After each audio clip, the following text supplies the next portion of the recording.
This is Carissa Miller with Lula Pottery for your ears.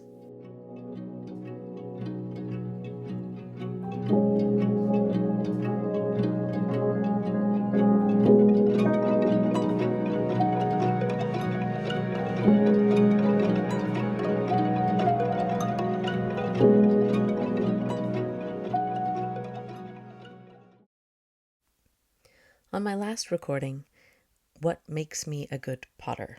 I mostly listed things about myself that I think make me suited to pottery. It was a not too sneaky way to stereotype potters without pointing fingers at anyone but myself. Near the end, I was bold or stupid enough to define what I believe it takes to be a potter or artist in general. I further stuck my neck out and said something like, "Art is not the result of novice effort beyond preschool." I'm curious about your thoughts on that. Am I saying something controversial? I sometimes get the impression that not everyone fully grasps the sheer depth of any particular field, artistic or otherwise. I'm claiming that art can only be made by innocence, accident, or devoting yourself to study and practice. It might not sound controversial the way I put it. What if I said, I see a lot of folks wading into pottery up to their ankles or knees and either assuming that's as deep as it gets or not fully submerging themselves and expecting to get big results from splashing around in the shallows. This slope is slippery. Let me hang some disclaimers. Every creative pursuit is worthwhile. No one is required to make fine art. People making whatever they want with any level of experience for any reason and purpose is good and lovely, valuable and necessary. Disciplines that combine subjective and objective elements, art being the big one, are ripe for heated discourse. I like that about it, but it can make for some muddle and wishy-wash. Subjectivity in art allows us to say things like, that is not my taste. And objectivity in art offers the ability to discern whether something is without taste. Understanding the difference is a matter of education, although it is often confused with elitism or snobbery. Facts. Yard maintenance people are not gardeners. The crews that infiltrate my neighborhood wielding those leaf blower demons and cannot distinguish between deciduous and evergreen, but are only there to shear and top and form unnatural shapes from your shrubs. And my friend Leslie, who can not only name and pronounce in botanical Latin the genus and cultivar of what lives in her garden and yours, but also the history and countries of origin, applicable medicinal properties, ideal growing conditions, growth habit, and potential diseases are not the same. Olive Garden is not authentic Italian cuisine. Paint by numbers is not Picasso, and pinch pots with impressions of your cat's paws are not McDynasty porcelain. Here in the US, we're experiencing a large population of the willfully ignorant. Folks who have decided they can choose to believe whether facts are real and who make fun of education and expertise. They yell and hate a lot. They're very angry and heavily armed. I think it's possible that people's fear of the unknown keeps them from realizing they are invited to know things. Everyone is invited to know things.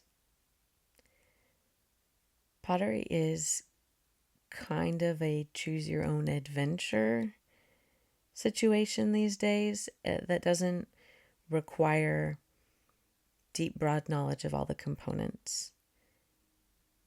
Just take glaze. Most potters don't begin by learning glaze chemistry or making their own glazes.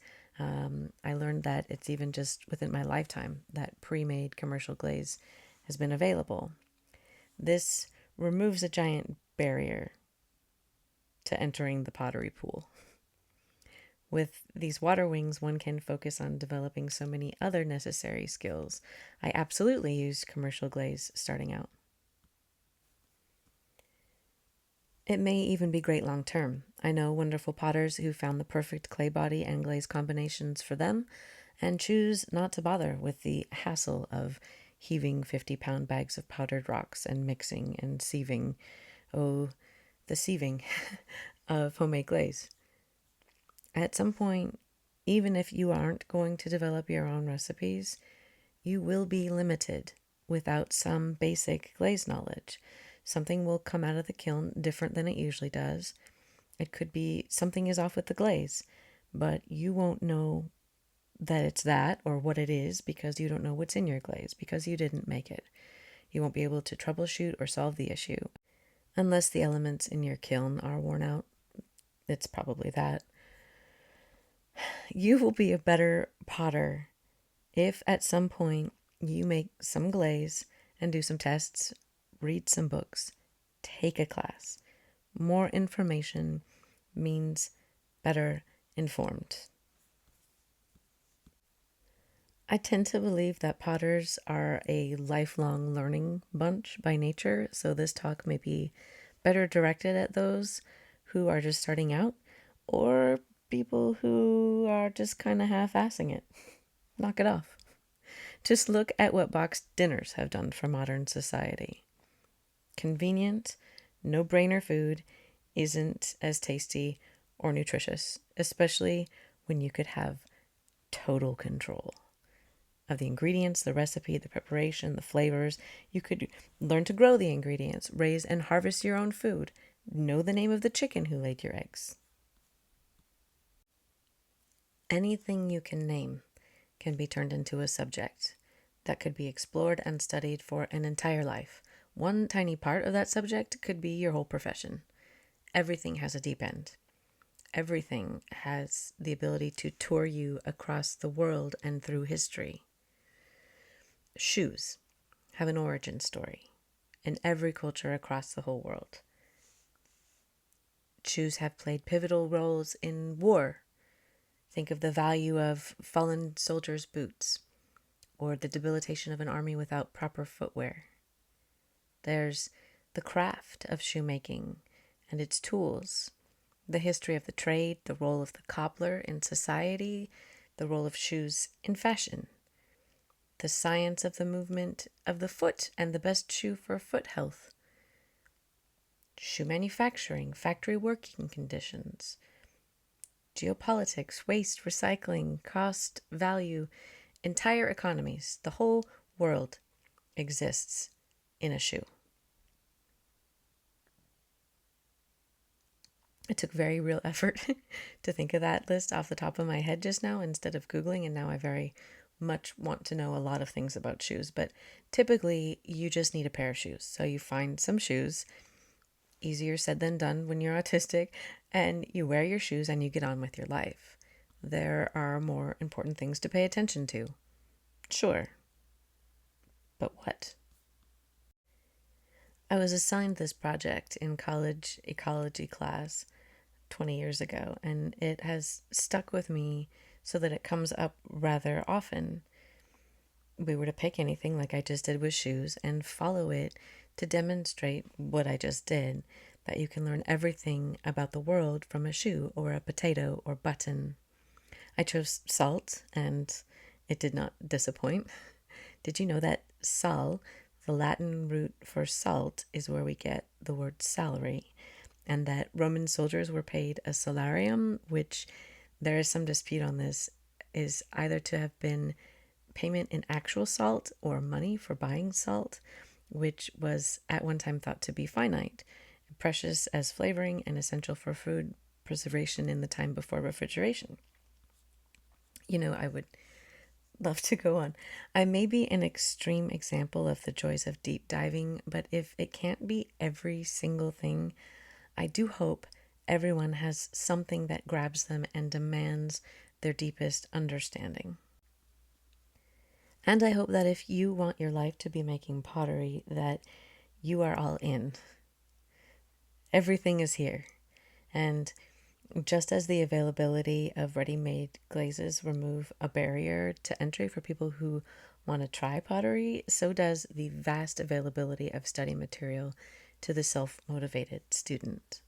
So study. It makes all the difference. The next recording is going to be the place where I share some of my favorite resources. There will be a lot of links and references to some of my favorite potters, teachers, and books. And now, the hard thing to say, but the easy thing for you to do. Please click the subscribe button. Unloading my brain and building community are rewarding, most certainly, but pottery is my full-time job, and I intend to try and turn some of my effort into dollars. It's silly, and I didn't understand the importance of it until I started doing this, honestly. But all you do is click that button one time, and because YouTube is going to show you ads no matter what, if enough of you have clicked that button, they'll toss me a few cents when it's my stuff you're looking at when they try to sell you new car insurance. Thank you. TLDR. Keep learning. Try not to make ugly pots. Let's do this again.